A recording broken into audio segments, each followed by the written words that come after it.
જય માતાજી, જય શ્રી કૃષ્ણ, રાધે રાધે. મિત્રો, વિડીયોની શરૂઆત કરીએ પહેલાં તમને વિડીયો ગમે તો લાઈક શેર કરી દેજો. તો ચાલો શરૂઆત કરીએ. ચાણક્ય નીતિ. ચાણક્યની આ વાતો ધ્યાનમાં રાખશો તો સંબંધોમાં કોઈ દિવસ ખટાશ નહીં આવે. તો ચાલો શરૂ કરીએ વિડીયો. આ આખી દુનિયામાં પરિવાર, મિત્રો અને જીવન સાથી દરેકના જીવનનું કેન્દ્ર છે.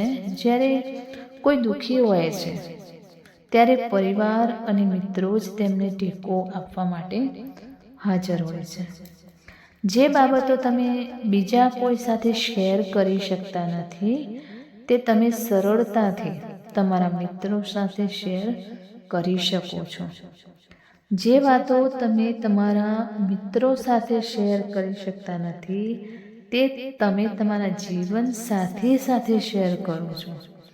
આવી વાતચીતો તમારા દુઃખને હળવી કરી શકે છે. મેં ઘણીવાર સમજદાર સલાહ પણ આપી શકે છે. અને ખુશીની ઉજવણી કરવા માટે તમારે તમારા પરિવાર, મિત્રો અને જીવન સાથીનો સાથ જોઈએ છે. જો કે ક્યારેક ગેરસમજ કે અભિમાનને કારણે આ સંબંધોમાં તિરાડ પડી જાય છે. જો આ સંબંધોનો સમયસર ઉકેલ ના આવે તો તેમની વચ્ચે અણબનાવ સર્જાય છે અને પછી લોકો એકબીજાનો ચહેરો જોવામાં પણ ખચકાય છે. એકબીજાની સાથે વાત કરવાની તો વાત જ છોડી દો. આચાર્ય ચાણક્યએ કેટલીક રિલેશનશિપ ટિપ્સ શેર કરી છે જે તમારા સંબંધોમાં તિરાડ અટકાવવામાં મદદ કરશે. ચાલો જાણીએ કે તમારે શું ટાળવું જોઈએ. સંબંધોનું સંચાલન કરવું એ એક કળા છે. તમારા પરિવારના દરેક સભ્ય, દરેક મિત્ર અને તમારા જીવન સાથીના વિચારો તમારા જેવા જ હોય તે જરૂરી નથી. તેથી સંબંધોનું સંચાલન કરવું એ એક કળા છે.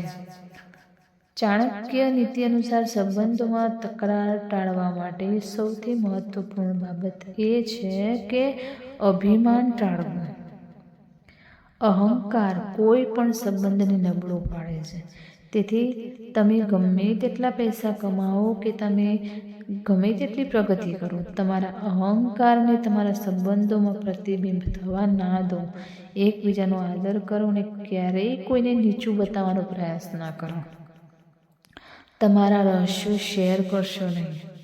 ચાણક્ય કહે છે કે તમારે તમારા સૌથી ઊંડા રહસ્યો કોઈની સાથે શેર ના કરવા જોઈએ. ખરેખર જે આજે તમારો મિત્ર છે કાલે તમારો દુશ્મન પણ બની શકે છે. તમારું રહસ્ય તેમના માટે હથિયાર બની શકે છે. તેથી તમારા રહસ્યો તમારી પાસે જ રાખો. નકારાત્મકતા ટાળો.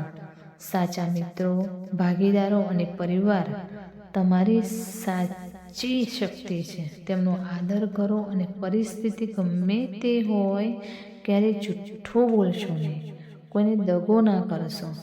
તમારા ગુસ્સાને કાબૂમાં રાખો, કારણ કે ગુસ્સાની ક્ષણ સંબંધોમાં ખટાશ લાવી શકે છે.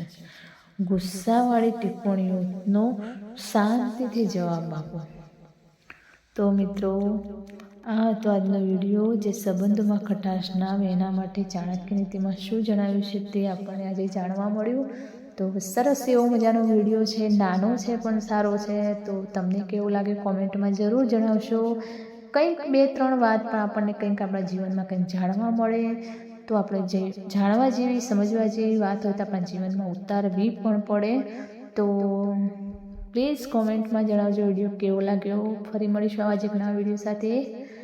ત્યાં સુધી નમસ્તે, જય માતાજી, જય શ્રી કૃષ્ણ, હર હર મહાદેવ, રાધે રાધે.